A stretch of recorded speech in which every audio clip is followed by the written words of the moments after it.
Halo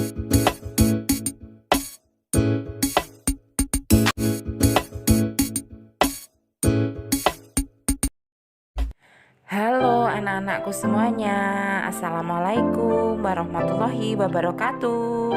Bagaimana kabarmu hari ini? Berjumpa lagi dengan Julia di sini dan kita akan belajar tema 3, tokoh dan penemuan, subtema 2, penemuan dan manfaatnya, pembelajaran kedua. Simak baik-baik ya. Namun sebelumnya kita akan membaca tujuan pembelajaran kita kali ini. Anak-anak, tahukah kalian siapakah penemu jam? Apa manfaat dari temuannya untuk kehidupan sehari-hari? Yuk, kita pelajari. Pernahkah kalian berpikir bagaimana orang pada zaman dahulu bisa mengetahui waktu? Sebenarnya kata jam sudah digunakan dari abad ke-14 atau 700 tahun lalu, diambil dari bahasa Latin yang artinya cloca. Sekitar 3.500 tahun sebelum Masehi, manusia zaman itu menggunakan bayangan pancaran matahari yang berada di permukaan datar sebagai alat penunjuk waktu. Dia adalah Ibnu Al-Satir, seorang ahli astronomi dari umat muslim yang pertama kali membuat jam matahari atau sundial, yang mana tertulis sebagai sejarah jam tertua di muka bumi ini. Kurang lebih 5.000 sampai dengan 6.000 tahun lalu, orang Mesir membuat kalender dan mengukur waktu dengan menggunakan obelik. Tahun 1400 sebelum Masehi mereka mulai menggunakan jam air yang dianggap sebagai jam tercanggih pada saat itu yang diberi nama klepsidra. Bentuknya menyerupai gajah dan setiap jamnya bisa menghasilkan suara. Dan jam ini dibuat oleh Al-Jaziri pada tahun 1136 sampai 1206 di zaman kejayaan Islam. Kemudian jam pasir juga muncul pada tahun 1400 sebelum Masehi. Ditemukan di kuburan Amenhotep I. Berbentuk bejana kecil, berisi pasir dan memiliki lubang pada bagian bawahnya yang berfungsi untuk meneteskan pasir. Namun, jam air Al-Jaziri lah yang paling dikenal. Tahun 1430, masyarakat Eropa mengenal jam yang menggunakan pegas. Kemudian di tahun 1656, terjadi perkembangan yang pesat dengan ditemukannya jam lonceng. Pada jam ini sudah terdapat jarum penunjuk menit.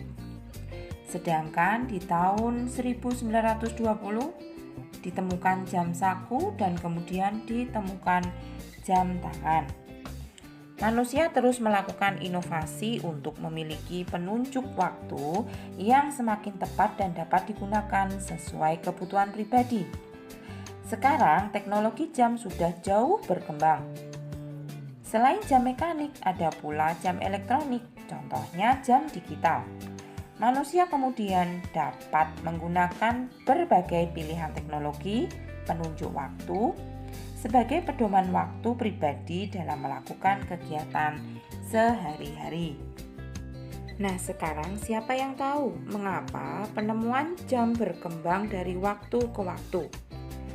Ayo, siapa yang bisa menjawabnya? Jawabannya karena jam menjadi patokan waktu sehingga terus dikembangkan agar mampu menunjukkan waktu yang pasti dan akurat.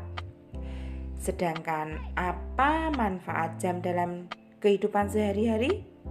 Siapa yang tahu jawabannya? Ya, jelas sekali jam itu sebagai penunjuk waktu. Dengan mengatur waktu yang baik, kita akan menjadi pribadi yang disiplin waktu. Sekarang kita akan membaca bacaan yang berjudul Jam Membantu Siti Tepat Waktu.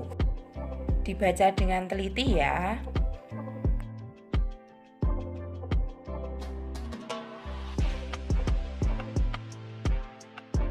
Bagaimana, sudah selesai ya membacanya? Nah, berdasarkan cerita Siti tadi, sekarang kalian bisa menjawab pertanyaan-pertanyaan berikut ini. Yang pertama, hal baik apa yang sudah dilakukan Siti? Ya, Siti telah melakukan kegiatannya secara teratur. Yang kedua, apakah Siti mengatur waktunya dengan teratur? Jelas sekali, Siti telah mengatur waktunya dengan teratur. Nomor 3, mengapa Siti mengatur waktunya dengan teratur? Siapa yang tahu? Jawabannya karena ia ingin menjadi pribadi yang disiplin terhadap waktu. Sedangkan yang keempat, apa manfaat yang Siti dapatkan ketika ia mengatur waktunya dengan teratur? Kira-kira apa ya? Ia tidak pernah terlambat datang ke sekolah maupun mengumpulkan tugas sekolah, sehingga nilainya bisa meningkat. Sedangkan yang nomor 5, menurutmu apakah Siti adalah pelajar yang baik? Kalau menurut Bulia, Siti merupakan pelajar yang baik karena sebagai pelajar ia telah melaksanakan kewajiban dengan baik dan teratur. Sedangkan yang terakhir, apakah Siti melaksanakan kewajibannya sebagai pelajar? Mengapa?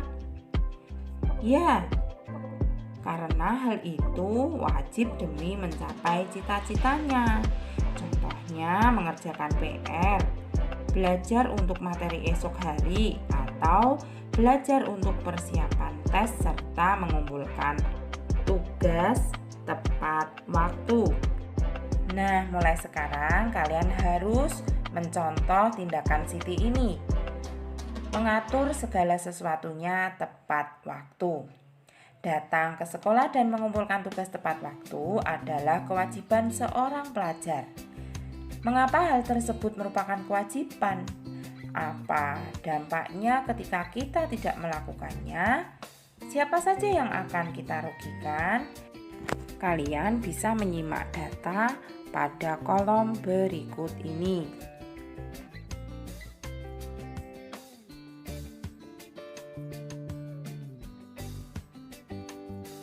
Sekarang akan Bulia berikan contoh kewajiban anak-anak ketika berada di rumah, di sekolah, dan di masyarakat.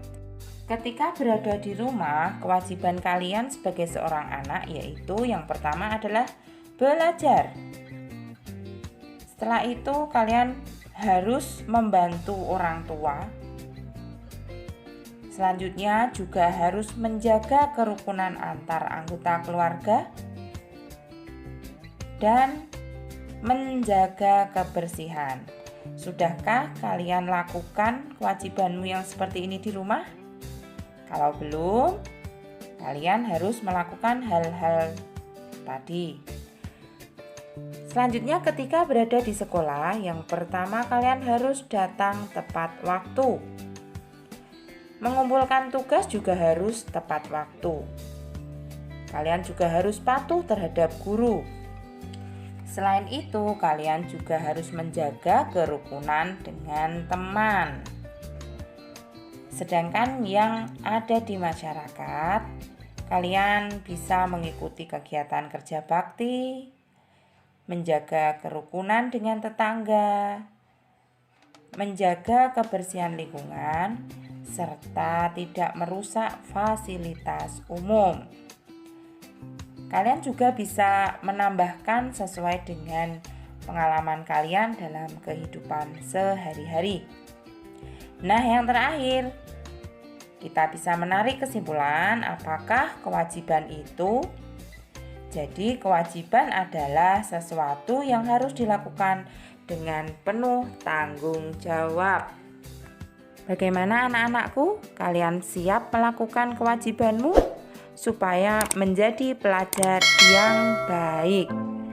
Nah anak-anak, sekian dulu pembelajaran dari Bulia. Kurang lebihnya mohon maaf.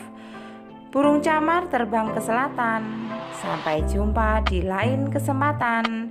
Sekian dulu. Wassalamualaikum warahmatullahi wabarakatuh.